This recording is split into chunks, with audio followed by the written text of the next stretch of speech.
Shalom, shalom, shalom, Israel, brother Amos with the Watchman for Israel.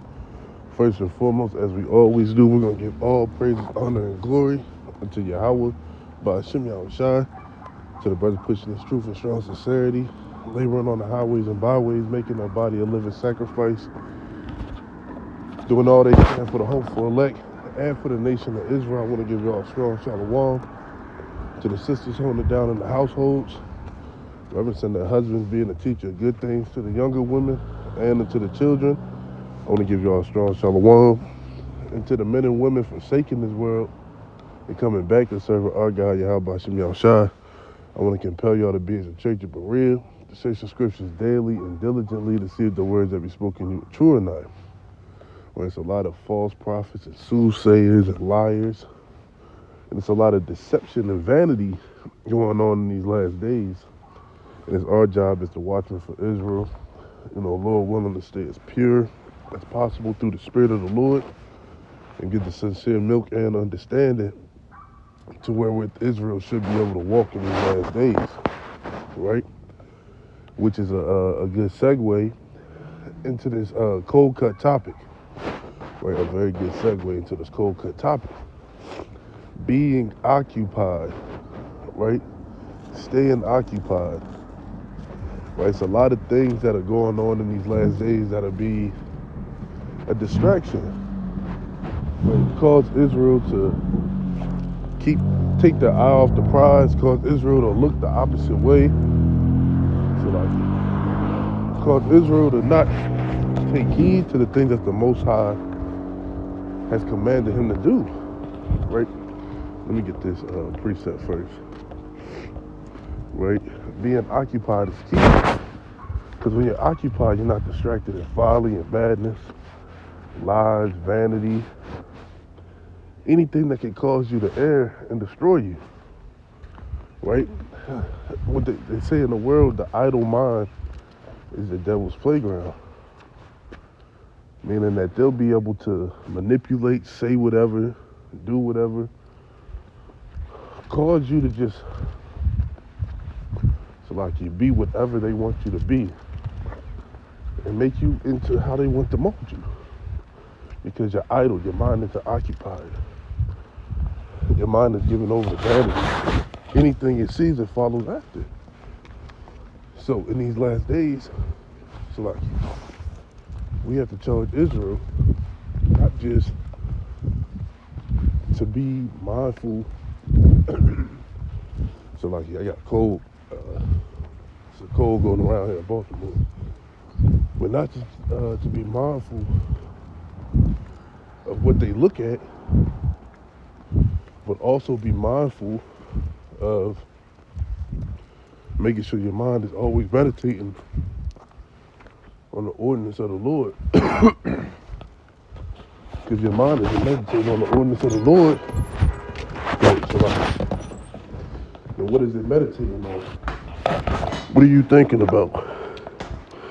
What are you giving your mind over to entertainment? Because that what a man thinketh, that he is, loosely paraphrasing.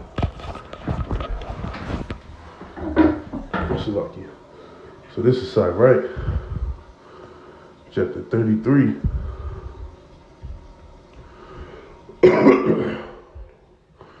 In verse 17. Consider that I labor not for myself only, but for all them that seek learning. Right? So to be able to stand before the Most High, you're laboring, and what you get your mind over to isn't just about what you feel and what you think. Right? It's about, how other people can perceive it. Right? Because you can project them images and thoughts that you're constantly thinking about unto others.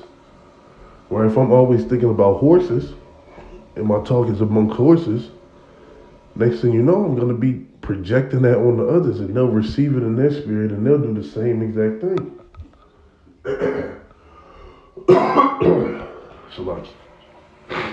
And this is Sirach 33 and 27. Send him, Started 25. Oh, shoot. We started 24, honestly. Like this, Sirach 33 and 24.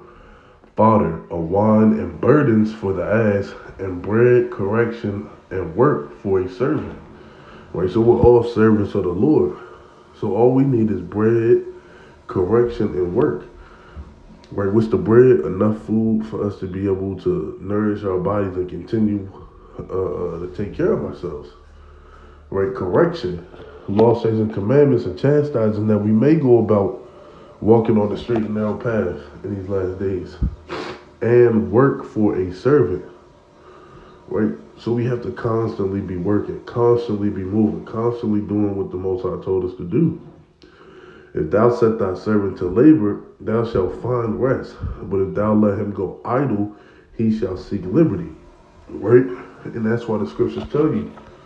Right? Let me just get it.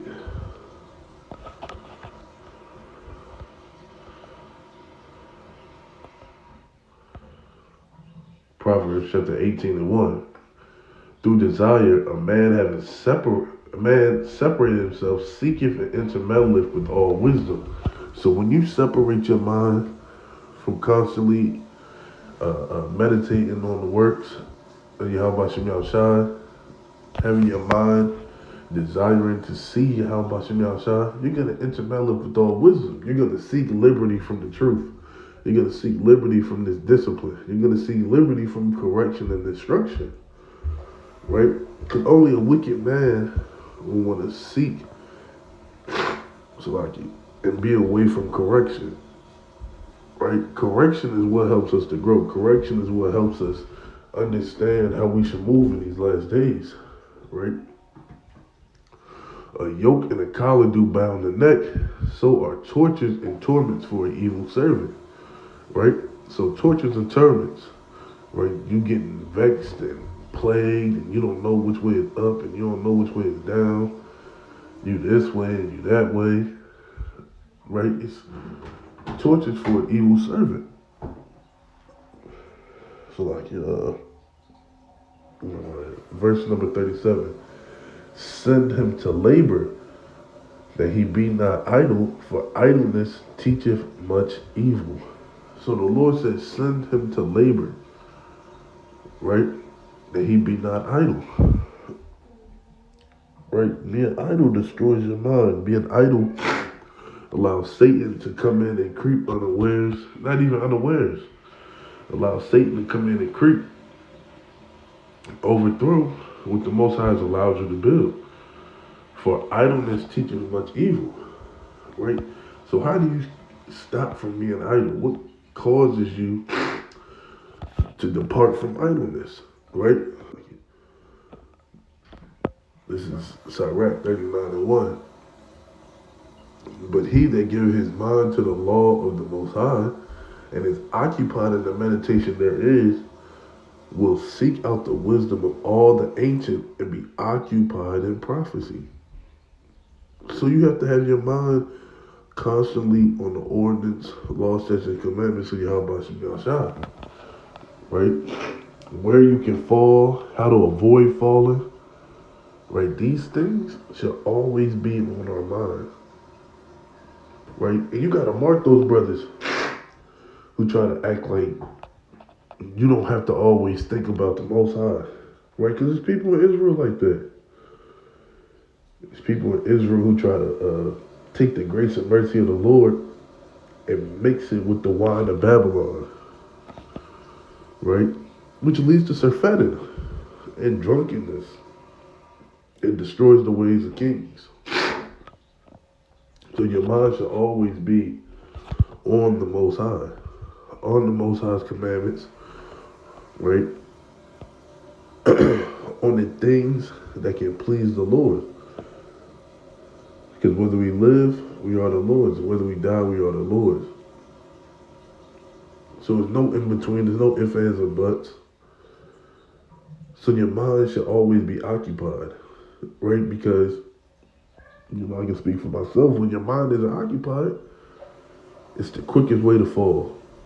Quickest way to fall, you'll be sitting there like, what happened? How did I allow that to happen? Right? This is Hebrews chapter 13, verse number 9. Right? It says, be not carried away with diverse strange doctrines, but it is a good thing that thy heart be established with grace. Right? So you can't be entertaining all these crazy doctrines, things that come out of nowhere, right? Fresh air doctrines and damn loads of cake doctrines. You gotta throw those out the window. Don't entertain them. Don't be carried away with them. All right? It says that the heart be established with grace, not with meats, which have not profited them that have been occupied therein. So your mind should always be established with the grace of the Lord,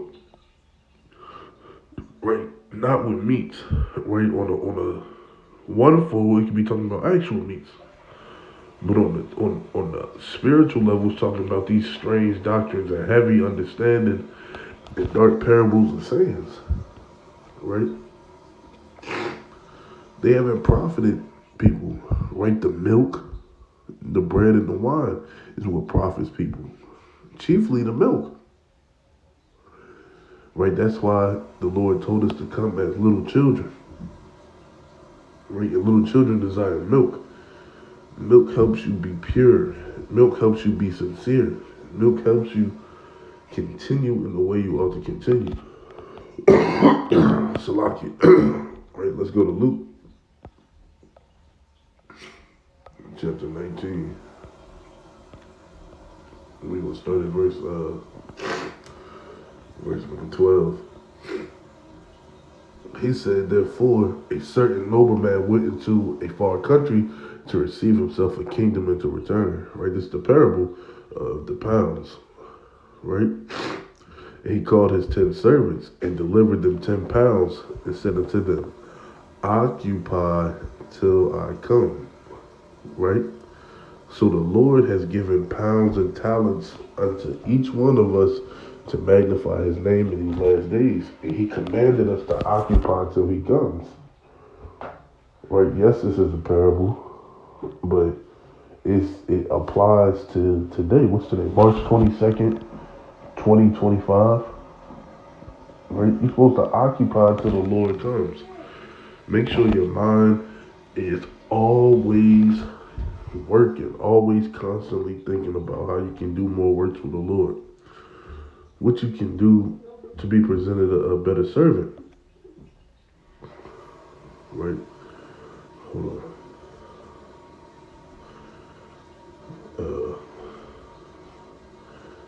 I'm trying to get to the point for the one who didn't occupy. He hid his talent. Verse 21. For I fear thee, because thou art an austere man. Thou takest up, thou layest not down, and reapest that didst not sow. And he said unto him, out of thine own mouth will I judge thee, thou wicked servant. Thou knowest that I was an austere man, taking up that I laid not down, and reaping that I did not sow. Wherefore then gavest not thou my money into the bank, that it might come, I might have required mine own with usury. Right? So instead of doing what the Lord told him to do, he hid that talent. He hid that pound. Right? His pound didn't bring more pounds in. That's what happens when you're not occupied. That's what happens when you sit around and do Lord knows what. Right? So what you need to do is continue to be occupied with the work of the Lord. Continue to have your mind fixated on doing the things that the Lord commanded us to do, that you may not fall in these last days.